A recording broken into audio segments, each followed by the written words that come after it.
Good day, night. Excuse me. Good day, night, evening, whatever time it may be, ladies and gentlemen. This is Darth Chain. Hopefully, y'all are having a good one. Today, we're bringing you another Fractal guide. We're going to be doing Fractal number 8, the Underground Facility.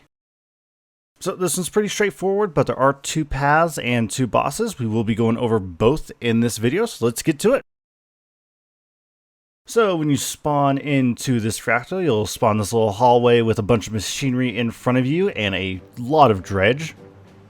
First thing you're going to do is you're going to take out the first couple groups that are right next to you. You got this one here and one on top of that little ramp. Usually there's a third one wandering around that will find you, but in the lower levels you don't have to worry about it too much. So let's just take these guys out and get to the top of this ramp.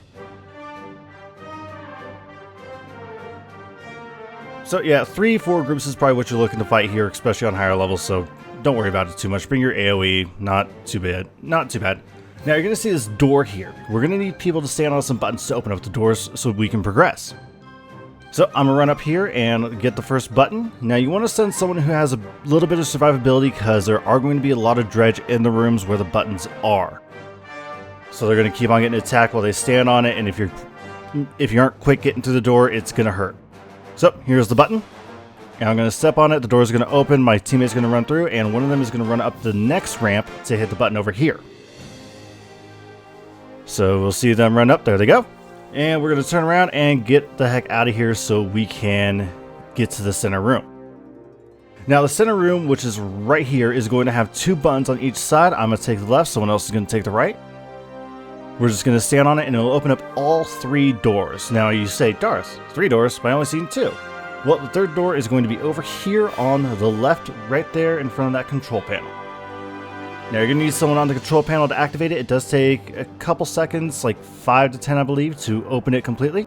And that gets you opened to the rest of the fractal. So you're going to want 2 people ranged standing on the buttons to aggro enemies, and you want someone to get on the button stealth or get on the door. If they have stealth, amazing. That works so beautifully getting that door open. Now after you get that room, you're going to want to just bail out of there and run up this ramp here and jump to the right. The right is just far enough away that you will de-aggro the enemies from the center room. Sometimes they do like to be trolls and follow you up there, but it's not too hard to just take like 2 or 3 people out.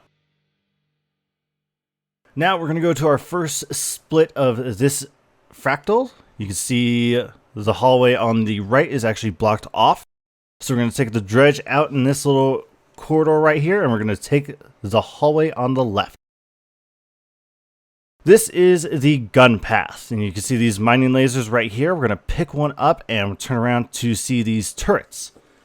Now the turrets will always fire in phases, so until we damage that door, it'll always fire in this pattern. And the safe spot is going to be right here. And you just run past it. Everyone gets to use their skill 1 on the door. You need at least 3 people to be able to do it, and dredge will spawn. When you use the skill 1 on the gun and it does damage the door, it will overheat, so be sure to just drop it instead of use it. So here comes the second path. You see it's more of a cone. There's going to be a safe spot right here that you can stand in for at least 2 shots and then just run up and hit the door again. And now it's at 50%, more dredge. And now we're coming on to the third and final pattern, because it has 3 patterns and then it repeats the first one for the 4th one. So safe spots right here on the right. Just run through and we'll hit the store again. More dredge will spawn, and just take them out, grab the guns one more time, and we'll bust this door open, and then we'll show you guys the bomb path.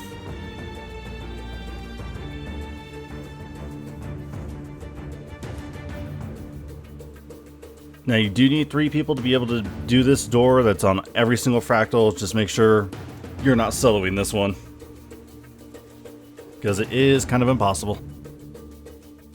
Now we're going to be showing you guys the bomb path. You see the door on the right is actually open this time instead of on the left. Again, we're just going to take these dredge out, and then there's going to be one more wave of dredge right there. Should be fairly simple to take down. And you can kind of see that dredge golem kind of thing behind it. Those are actually going to be the main mechanic around this area.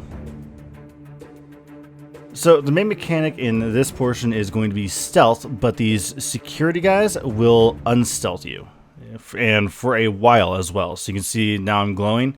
There's this concealing dust that stealths you for about 20-25 seconds, and I step in it and I still don't get stealth. Now the other thing we're going to do is we have these bombs here that we're going to have to run to the end of this hallway. So I'm going to pick one up here. I'm going to hit this concealing dust, and that stealths me so the turrets in this area cannot target me. Now, if I get too close to one of the security contractors, I will get unstealthed, and they will be able to shoot me, as you'll see at the end of this.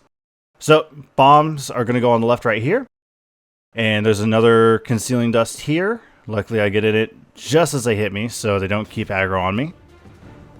And I'm going to run back down. Now, as you put more and more bombs inside that little pipe, more and more contractors are going to spawn. So it makes it a little bit harder later on to keep putting bombs inside the little tube. I think here soon I'm actually going to pick one up, get to the end, and it's actually going to blow up in my hands because I held it for too long. Should be right about here. There we go. But now I'm just going to stay over here, kind of take out a couple of the dredge until I can stealth again. But we get the last bomb. So once you got 9, there's going to be this detonator right here. You're just going to want to pop it, blow open the door, take out the remaining dredge because all the turrets and all the contractors will disappear. And you're going to go to the mid-boss of this Fractal. So we're going to jump over here again because we've already done this. And we're going to face the mid-boss. You're going to see this car just pop out of the ground and Champion Rapsovich pop out. Aha! Nah, not really. He is fairly simple. He does stun you when he raises his shield. Whenever you attack, you get stunned, as you see there, because I'm an idiot with the auto attack. But he's fairly simple to take down. Break his bar. He does summon some ads to come and attack you, but it's a fairly simple fight. Break the bar, get the extra damage, AoE whenever the ads come out. It's not too bad. It used to be a lot harder. His attacks really don't hurt. Like you saw me stand in that one, it didn't do anything. So then you have the car drive into the wall. Now, we get these veteran ice elementals. That means we are going to be getting the ice boss in this one. This ice boss is a little annoying, but we'll get to that when we do. If you see Dredge in this hallway instead of ice elementals, you'll be facing the Dredge boss. They do switch. So one time you can run a low-level Fractal and get the ice boss. One time you can run a low-level Fractal and get the Dredge boss. It is random. Now, the main mechanic with this boss is you're going to have these pots over here. You're going to want to drop them on the bosses. Both the bosses have the same mechanic. So you have the lever here and the magma here. Now you're also going to see that burnt floor down there at the bottom. You want the boss to stand as close as you can to that burnt floor to drop the bucket on him. That makes him super heated. And what that does is the bosses love to try and heal. So if they go to heal, even your auto attack interrupts their heal. But if they are not super heated, they will heal. So there's one of his attacks. He shoots out that little V. I'm going to dodge this attack, which is a massive knockback. You can usually tell when the AoE circles pop up and the little ice shards form in the air that you want to get out of that. So there goes the bucket. You can see he got superheated by the little blue icon under his health bar right there. That looks like a little fire. That lasts for about 30 seconds. So you go, as soon as it hits, you want to start moving him to the second one. Now, whoever is fixated will be the one moving him. You'll see me get fixated when we go to the next bucket here.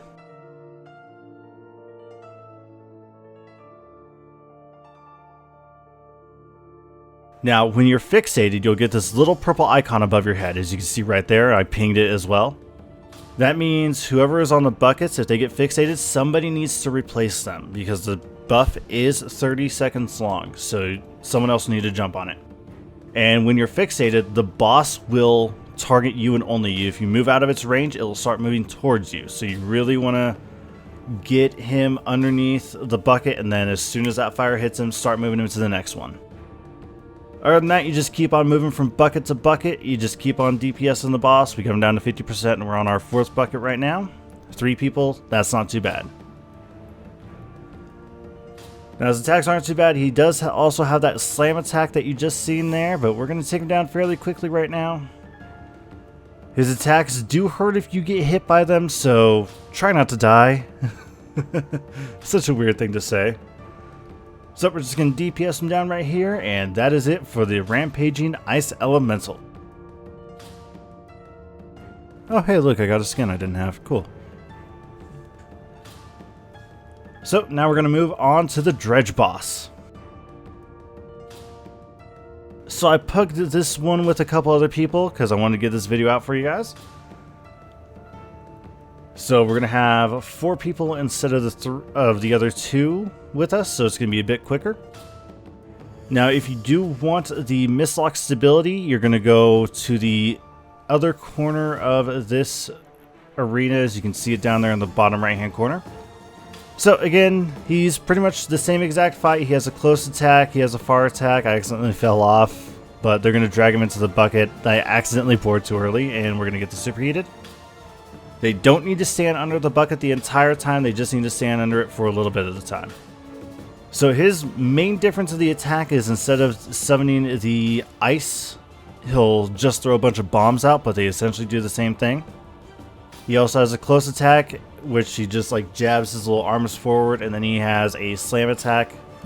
So a little bit different to the Ice Elemental, but not too much. Again, just drag him under the bucket, hit him with the fire, or hit him with the molten lava, steel, whatever you want to call that stuff, and just keep on wailing away at him. I think we're going to do one more bucket, and we're going to be done with this. Nope, never mind. We just DPS the crap out of him. So, other than that, that is the Fractal number 8, the underground facility. It was actually kind of fun. If you guys have any questions or comments, leave it down below. I want to thank everybody up on screen right now from both groups for helping me out. It was a ton of fun. Other than that, we'll see you guys on Monday for the next video. Do take care.